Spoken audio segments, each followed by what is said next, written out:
Punjabi radio USA सुन रहे सारे श्रोतियों को बलविंदर कौर वालों प्यार भरी सत श्री अकाल। तो जी श्रोतियों प्रोग्राम खबर ते नज़र प्रोग्राम दे विच साडे नाल होणगे सुशील जी, दसणगे कि पंजाब भर दे विच जां भारत दे विच की उथल पुथल हो रही आ, जिहड़ियां खबरां आ उन्हां दे पिछे की लुकिया हुंदा आ, उस दी आपां गलबात करांगे सुशील दोसांझ होरां दे नाल। उन्हां तों पुछांगे हालात उत्थे दे। सुशील दोसांझ जी सत श्री अकाल, स्वागत है जी।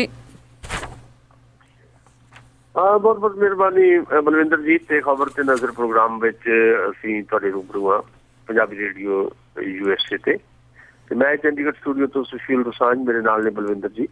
ते गलबात असीं करांगे पंजाब दे सियासी समाजिक मामलिਆਂ बारे भी ते भारत की सियासत बारे भी। ते खबर ते नज़र च साडा यतन यही हुंदा है कि असीं कुछ दो गल्लां भी करिए जिहड़ियां रूटीन दीयां खबरां दे विच तुहाडी नज़र विचों नहीं गुजरदियां।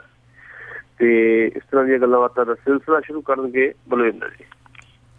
ਅੱਜ ਜੀ ਸੁਸ਼ੀਲ ਜੀ, ਸਭ ਤੋਂ ਪਹਿਲਾਂ ਆਪਾਂ ਗੱਲਬਾਤ ਸ਼ੁਰੂ ਕਰਦੇ ਹਾਂ। ਆਪਾਂ ਕੱਲ੍ਹ ਵੀ ਗੱਲ ਕੀਤੀ ਸੀਗੀ ਜਿਸ ਤਰ੍ਹਾਂ ਕਾਂਗਰਸ ਦਾ ਜਿਹੜਾ ਕਾਟੋ ਕਲੇਸ਼ ਆ ਉਸੇ ਤਰ੍ਹਾਂ ਆ, ਅਤੇ ਉੱਥੇ ਦੇ ਪ੍ਰਧਾਨਾਂ ਨੂੰ ਬਦਲਣ ਦੀਆਂ ਵੀ ਤਿਆਰੀਆਂ ਆ, ਅਤੇ ਉਸ ਦੇ ਨਾਲ ਨਾਲ ਕਹਿੰਦੇ ਵੀ ਇਹ ਮਾਮਲਾ ਮੁੱਕਣ ਵਾਲਾ ਸੀਗਾ ਪਰ ਫਿਰ ਖਟਾਈ ਦੇ ਵਿੱਚ ਪੈ ਗਿਆ ਆ। ਕਿਹੜੀ ਗੱਲ ਦੀਆਂ ਤੁਹਾਨੂੰ ਇਹ ਉਮੀਦਾਂ ਆ ਕਿ ਕਦੋਂ ਇਹ ਹਾਈ ਕਮਾਂਡ ਆ ਇਸ 'ਤੇ ਐਕਸ਼ਨ ਲਊਗੀ? ਦੇਖੋ, ਕੱਲ੍ਹ ਅਸੀਂ ਬੜੀ ਡਿਟੇਲ 'ਚ ਇਹਦੇ ਬਾਰੇ ਚਰਚਾ ਕੀਤੀ ਹੈ। ਮੈਂ ਉਹ ਗੱਲਾਂ ਦੁਹਰਾਉਣੀਆਂ ਨਹੀਂ ਚਾਹੁੰਦਾ, ਪਰ ਕੁਝ ਨਵੀਆਂ ਗੱਲਾਂ ਜਾਂ ਸੂਚਨਾਵਾਂ ਜਾਂ ਕੁਝ ਕਨਸੋਆਂ ਸਾਡੇ ਕੋਲ ਆਈਆਂ ਜਿਹਦੇ ਮੁਤਾਬਕ ਕੱਲ੍ਹ ਤੱਕ ਤਾਂ ਜਦੋਂ ਅਸੀਂ ਗੱਲ ਕਰ ਰਹੇ ਸੀ ਇਹ ਸੀ ਕਿ ਹਫ਼ਤੇ 10 ਦਿਨਾਂ ਦੇ ਵਿੱਚ ਪੰਜਾਬ ਕਾਂਗਰਸ ਦੀ ਪ੍ਰਧਾਨਗੀ ਦਾ, ਪੰਜਾਬ ਕਾਂਗਰਸ ਦੀ ਜਿਹੜੀ ਕੰਪੇਨ ਕਮੇਟੀ ਬਣਨੀ ਉਹਦਾ ਚੇਅਰਮੈਨ ਕੌਣ ਹੋਏਗਾ, ਪੰਜਾਬ ਵਿਧਾਨ ਸਭਾ ਦੇ ਵਿੱਚ ਓਪੋਜੀਸ਼ਨ ਦਾ ਲੀਡਰ ਸੁਨੀਲ ਜਾਖੜ ਹੋਰੀ ਹੀ ਰਹਿਣਗੇ ਜਾਂ ਉਹ ਬਦਲ ਦਿੱਤੇ ਜਾਣਗੇ। ਕੱਲ੍ਹ ਤੱਕ ਇਹ ਸੀ ਕਿ ਹਫ਼ਤੇ 10 ਦਿਨਾਂ 'ਚ ਸਾਰੀਆਂ ਚੀਜ਼ਾਂ ਸਪਸ਼ਟ ਹੋ ਜਾਣਗੀਆਂ, ਪਰ ਅੱਜ ਤਾਜ਼ਾ ਜਿਹੜੀ ਜਾਣਕਾਰੀ ਸਾਡੇ ਕੋਲ ਹੈ ਉਹਦੇ 'ਚ ਇਹ ਹੈ ਕਿ ਹਾਈਕਮਾਨ ਤੈਅ ਕਰ ਚੁੱਕੀ ਹੈ ਕਿ ਪੰਜਾਬ ਕਾਂਗਰਸ ਦੀ ਜਿਹੜੀ ਜਥੇਬੰਦਕ ਸਥਿਤੀ ਹੈ ਉਹਨੂੰ ਦੇਖਦਿਆਂ ਹੋਇਆਂ ਇਹਨੂੰ ਬਦਲਣਾ ਲਾਜ਼ਮੀ ਤੌਰ ਦੇ ਉੱਤੇ, ਪ੍ਰਧਾਨ ਖਾਸ ਤੌਰ ਦੇ ਉੱਤੇ ਬਦਲਣਾ।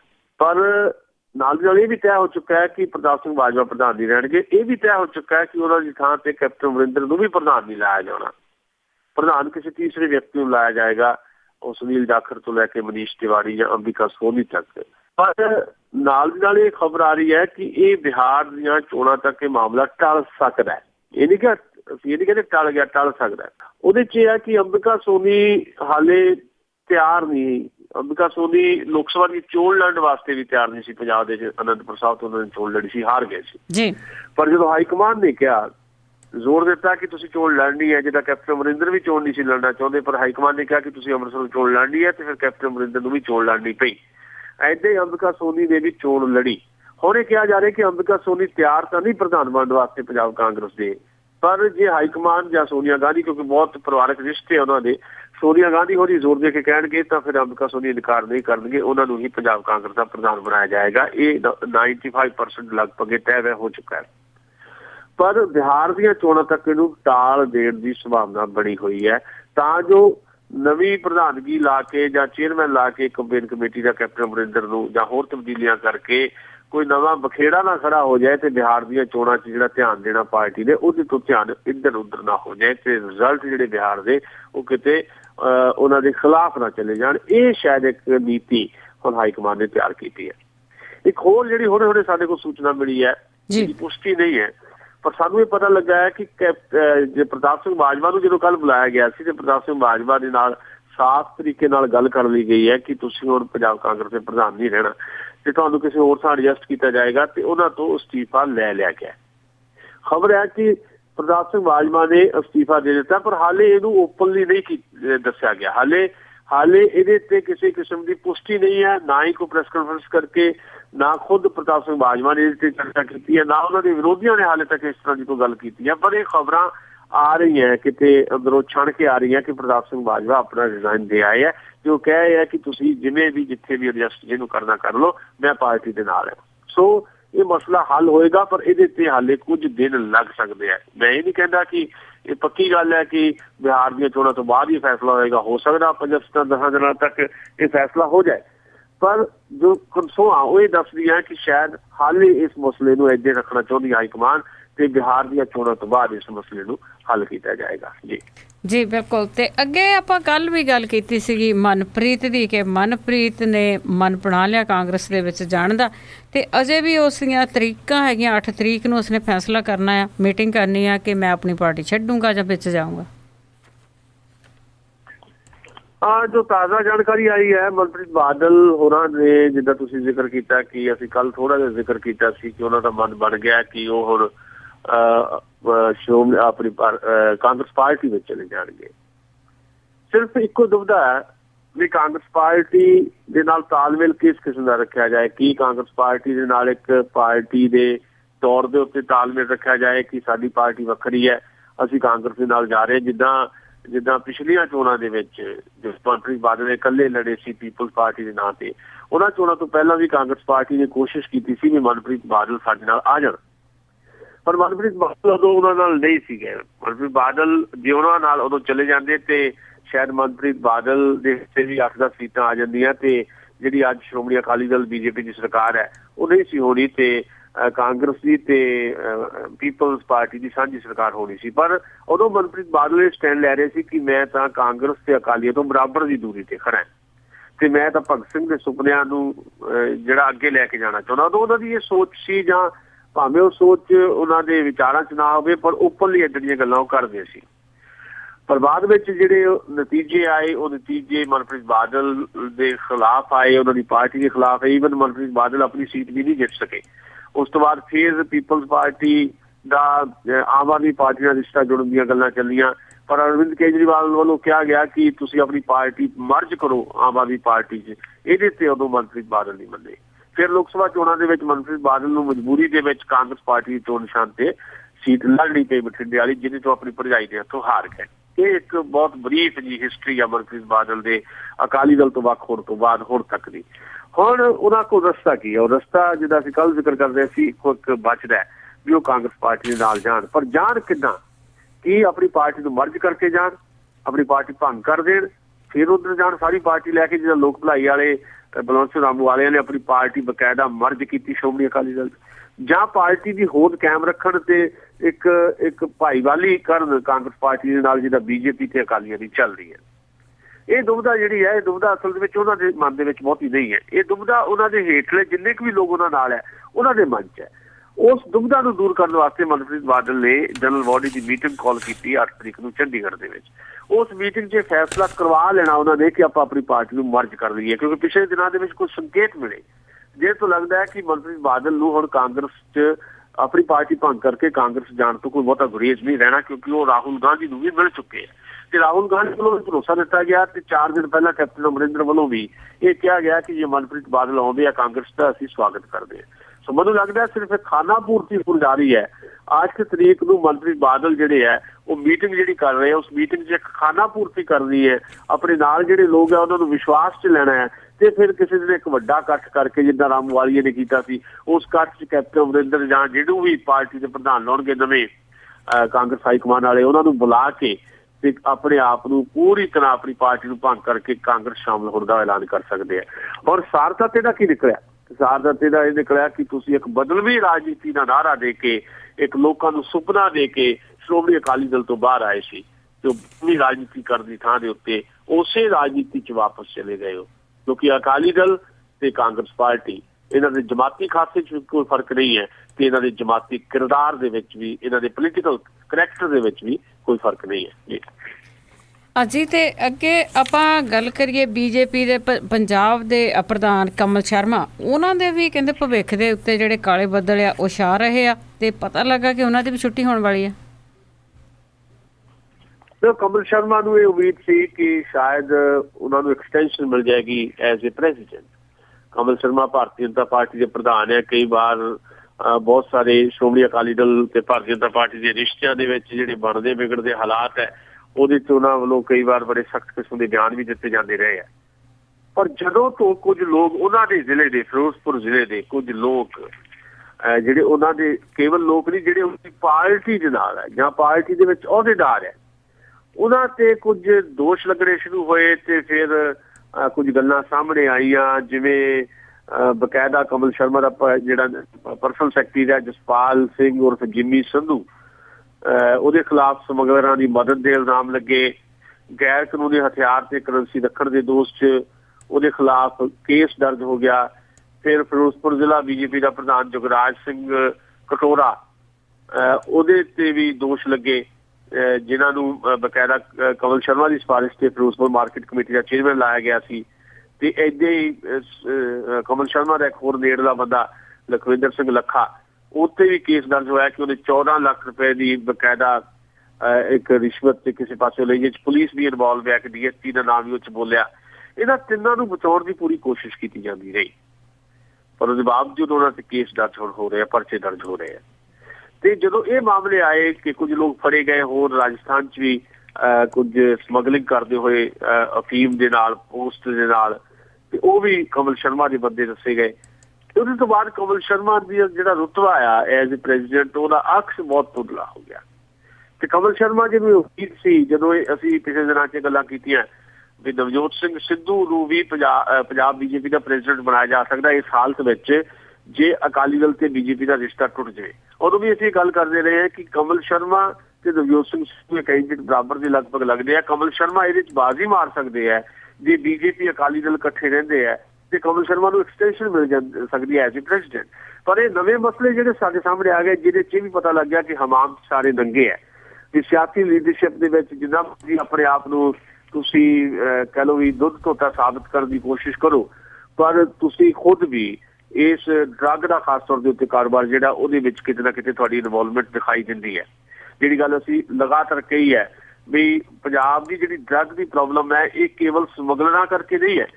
ਜਿਹੜੇ ਡਰੱਗ ਦੇ ਸਮਗਲਰ ਹੈ, ਉਹਨਾਂ ਸਮਗਲਰਾਂ ਦੇ ਨਾਲ ਜਿਹੜੇ ਕਰਪਟ ਕਿਸਮ ਦੇ ਪੁਲਿਸ ਅਫਸਰ ਹੈ, ਉਹਨਾਂ ਦਾ ਤਾਲਮੇਲ ਹੈ। ਤੇ ਇਹਨਾਂ ਦੋਨਾਂ ਦੇ ਉੱਤੇ ਇੱਕ ਸਿਆਸੀ ਜਿਹੜਾ ਕਰਪਟ ਅਨਸਰ ਬੈਠਾ ਹਕੂਮਤ ਦੇ ਵਿੱਚ ਜਾਂ ਹਕੂਮਤ ਤੋਂ ਬਾਹਰ ਵੀ ਹੈ, ਕਿਸੇ ਵੀ ਪੋਲੀਟੀਕਲ ਪਾਰਟੀ 'ਚ, ਮੈਂ ਸਾਰਿਆਂ ਨੂੰ ਨਹੀਂ ਕਹਿੰਦਾ, ਉਹਨਾਂ ਦਾ ਜਿਹੜਾ ਕਰਪਟ ਹਿੱਸਾ ਹੈ, ਉਹਨਾਂ ਦਾ ਆਸ਼ੀਰਵਾਦ ਹੈ ਸਮਗਲਰਾਂ ਤੇ ਭ੍ਰਿਸ਼ਟ ਕਿਸਮ ਦੇ ਪੁਲਿਸ ਅਫਸਰਾਂ ਤੇ ਪੁਲਿਸ ਮੁਲਾਜ਼ਮਾਂ ਨੂੰ।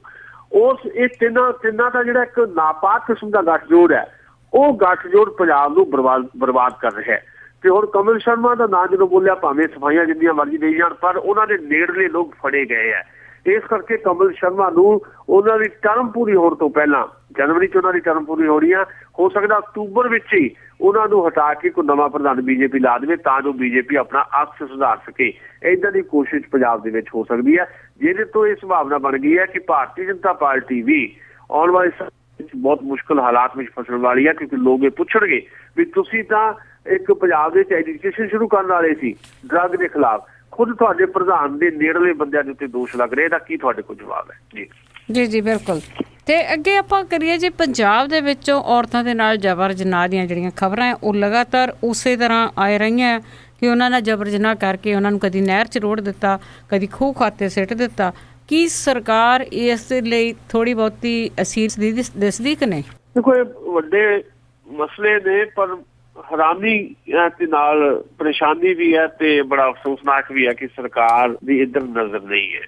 ਮਾਲਵੇ ਦੇ ਵਿੱਚ ਬਹੁਤ ਸਾਰੀਆਂ ਘਟਨਾਵਾਂ ਪਿੱਛੇ ਵਾਪਰੀਆਂ, ਕਿਰਨਜੀਤ ਕਾਂਡ ਤੋਂ ਲੈ ਕੇ ਸ਼ੁਰੂ ਤੋਂ ਅਗਵਾ ਕਾਂਡ ਤੱਕ ਤੁਹਾਨੂੰ ਪਤਾ ਹੈ। ਉੱਥੇ ਇੱਕ ਐਜੀਟੇਸ਼ਨ ਵੀ ਉੱਠੀ, ਲੋਕਾਂ ਨੇ ਬੜੇ ਸਖਤ ਕਿਸਮ ਦਾ ਇੱਕ ਵਿਰੋਧ ਵੀ ਕੀਤਾ ਤੇ ਕਸੂਰਵਾਰਾਂ ਨੂੰ ਸਜ਼ਾਵਾਂ ਤੱਕ ਵੀ ਦਵਾਈਆਂ। ਪਰ ਕੁਝ ਚੀਜ਼ਾਂ ਇਸ ਤਰ੍ਹਾਂ ਦੀਆਂ ਜਾਂ ਕੁਝ ਕੇਸ ਇਸ ਤਰ੍ਹਾਂ ਦੇ ਆ ਜਿਹੜੇ ਥੋੜ੍ਹੀ ਬਹੁਤ ਖਬਰ ਬਣ ਕੇ ਰਹਿ ਜਾਂਦੇ ਆ, ਉਹਦੇ ਤੇ ਕਿਸੇ ਕਿਸਮ ਦਾ ਕੋਈ ਐਜੀਟੇਸ਼ਨ ਵੀ ਨਹੀਂ ਉੱਭਰਦੀ, ਉਹਦੇ ਕੁਝ ਕਾਰਨ ਹੋ ਸਕਦੇ ਆ। ਤੇ ਸਰਕਾਰ ਜਿਹੜੀ ਆ ਉਹਨੂੰ ਬਿਲਕੁਲ ਇੱਕ ਰੂਟੀਨ ਦੀ ਕਾਰਵਾਈ ਸਮਝਦੀ ਹੈ।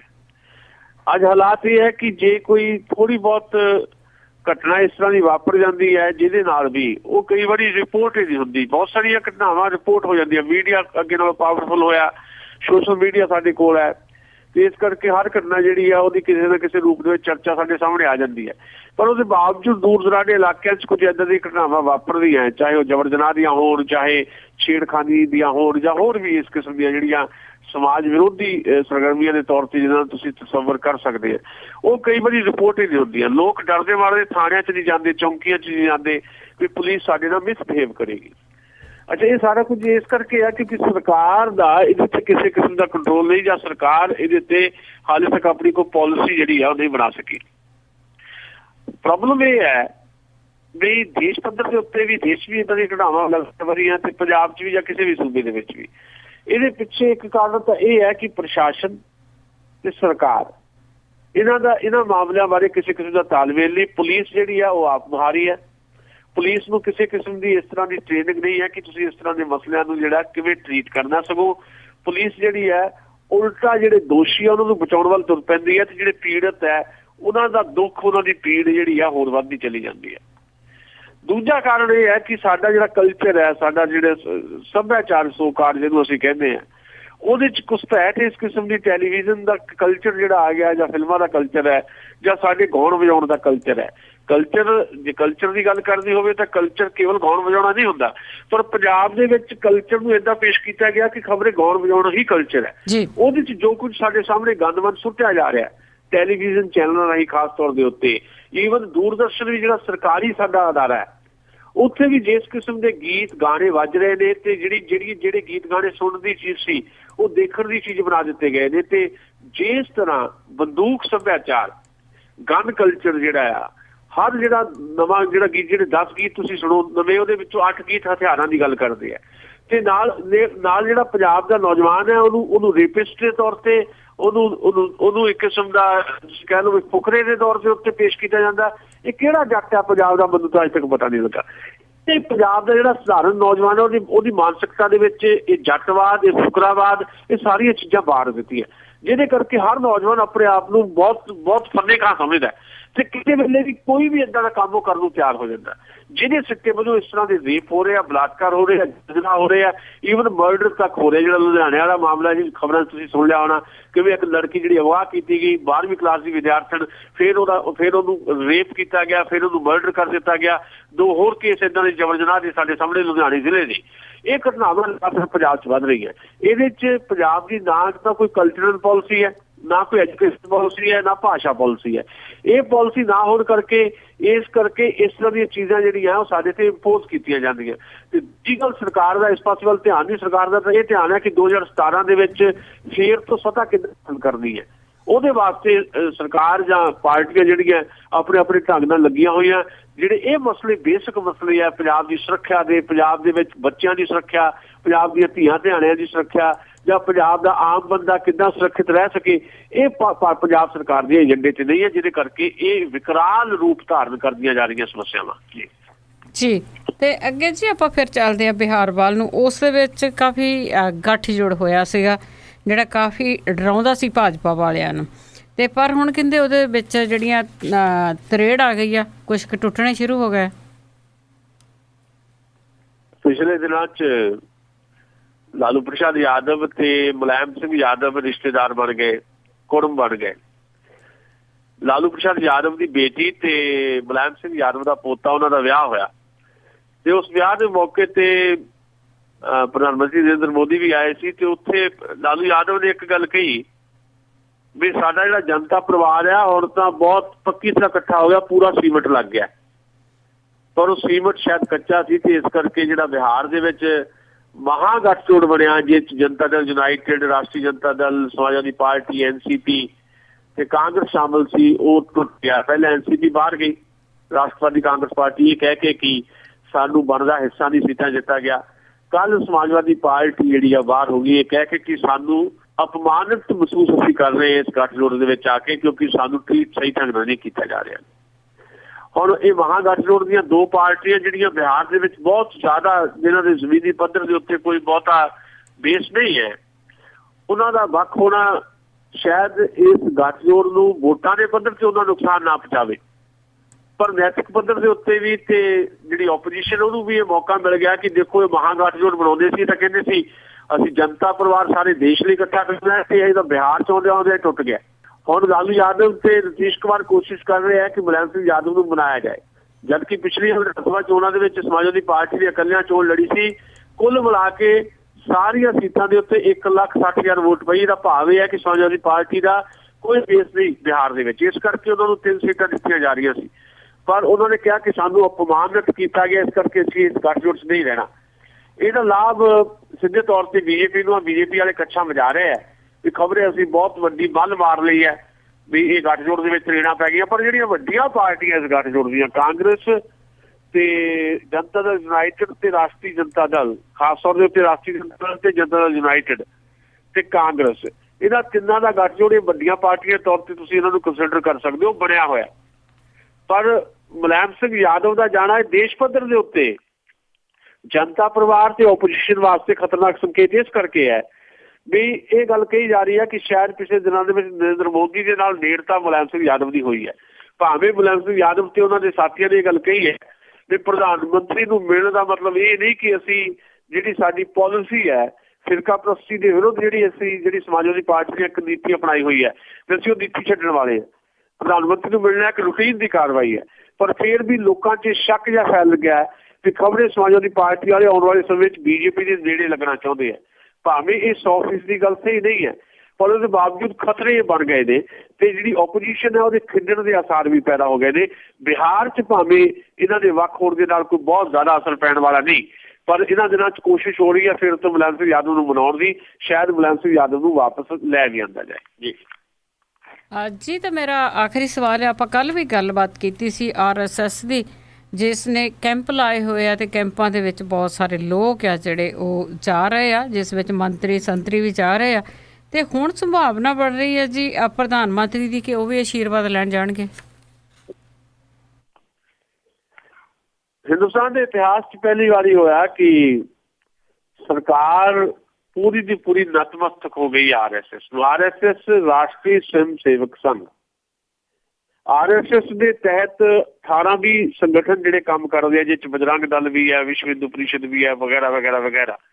ਤੇ ਭਾਰਤੀ ਜਨਤਾ ਪਾਰਟੀ RSS ਦਾ ਰਾਜਨੀਤਿਕ ਵਿੰਗ ਹੈ।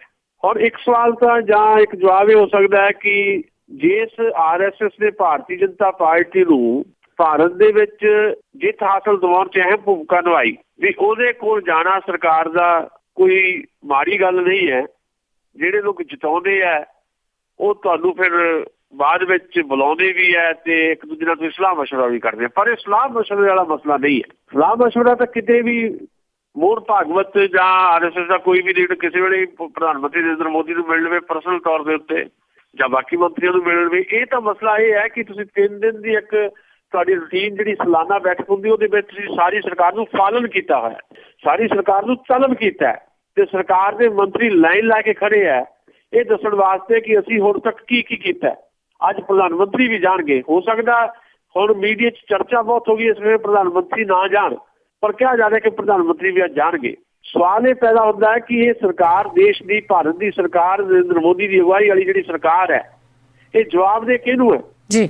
ਇਹ ਠੀਕ ਹੈ RSS ਉਹਦੀ ਮਾਂ ਆ ਪਰ ਉਹਦੇ ਜਿੱਤਣ 'ਚ ਵੀ ਮਦਦ ਕੀਤੀ ਹੈ, ਪਰ ਨਰਿੰਦਰ ਮੋਦੀ ਤੇ ਉਹਨਾਂ ਦੀ ਸਰਕਾਰ ਜਵਾਬ ਦੇ ਕਿਹਨੂੰ ਹੈ?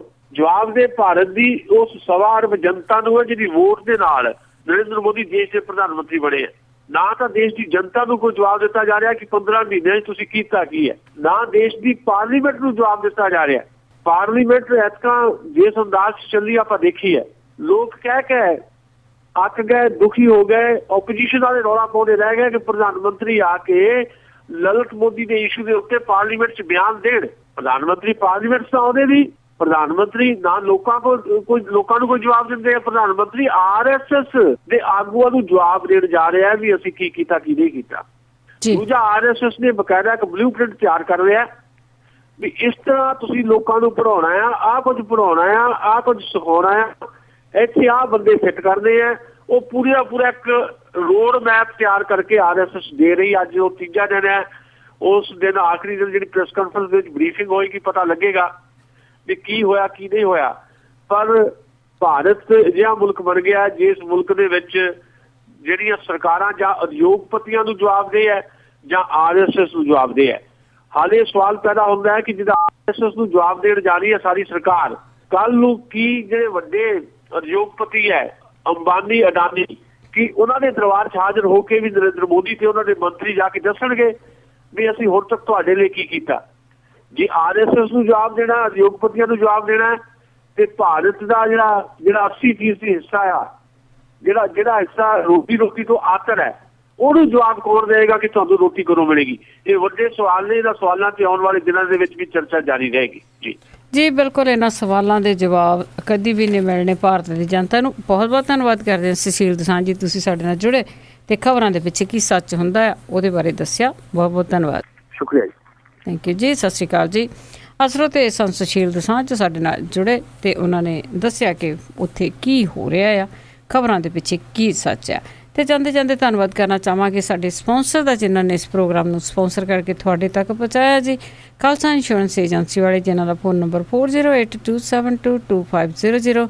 ਸੁਰਿੰਦਰ ਕੌਰ ਧਾਮੀ ਸੀਰਜ ਤੋਂ, ਗੁਰਦੀਪ ਸਿੰਘ ਬਿਰਦੀ ਕਲੋਵਸ ਤੋਂ, ਸਤਨਾਮ ਸਿੰਘ ਸ਼ੇਰਗਿੱਲ ਤੇ ਪਰਿਵਾਰ ਸਲਮਾ ਤੋਂ, ਸੁੱਖਾ ਸਿੰਘ ਜੀ ਬਾਈਸੀਲੀਆ ਤੋਂ, Punjabi American senior citizen centre Bakersfield, Navjot Kaur Kaloti ਤੇ ਪਰਿਵਾਰ ਜੁੱਬਾ ਸਿਟੀ ਤੋਂ ਬਹੁਤ ਬਹੁਤ ਇਹਨਾਂ ਦੇ ਧੰਨਵਾਦੀ ਹਾਂ ਕਿ ਇਹਨਾਂ ਨੇ ਇਸ ਪ੍ਰੋਗਰਾਮ ਨੂੰ ਸਪਾਂਸਰ ਕਰਕੇ ਤੁਹਾਡੇ ਤੱਕ ਪਹੁੰਚਾਇਆ ਜੀ। ਹੁਣ ਮੈਂ ਤੁਹਾਡੇ ਤੋਂ ਇਜਾਜ਼ਤ ਲੈਂਦੀ ਹਾਂ। ਸਾਰੇ ਸਰੋਤਿਆਂ ਨੂੰ ਬਲਵਿੰਦਰ ਕੌਰ ਵੱਲੋਂ ਪਿਆਰ ਭਰੀ ਸਤਿ ਸ੍ਰੀ ਅਕਾਲ।